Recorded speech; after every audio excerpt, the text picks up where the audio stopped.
শালাকে ডেকে দে তো এখানে। দাদা যাচ্ছি। ডাকছে শুনতে পাস না?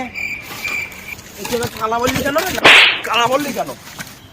বাবু, আমার কালা বলতে বারণ করো, ওদের নাম ধরে ডাকতে বলো। আচ্ছা ঠিক আছে, ওগুলো বাদ দে। তাহলে 200 টাকা নিয়ে সবার জন্য খাবার নিয়ে। না বাবু, আমি তোমার বউকে নিয়ে ঘুরতে যেতে পারবো না। আরে পাগল, আমি তোকে বউকে নিয়ে ঘুরতে যেতে বলিনি, আমি তোকে বলেছি সবার জন্য নাস্তা। সাইড দেখ বাবু কি বলছে, দেখ বাবুর বউ নিয়ে আমাকে ঘুরতে যেতে বলছে, এটা কি মানা যায়?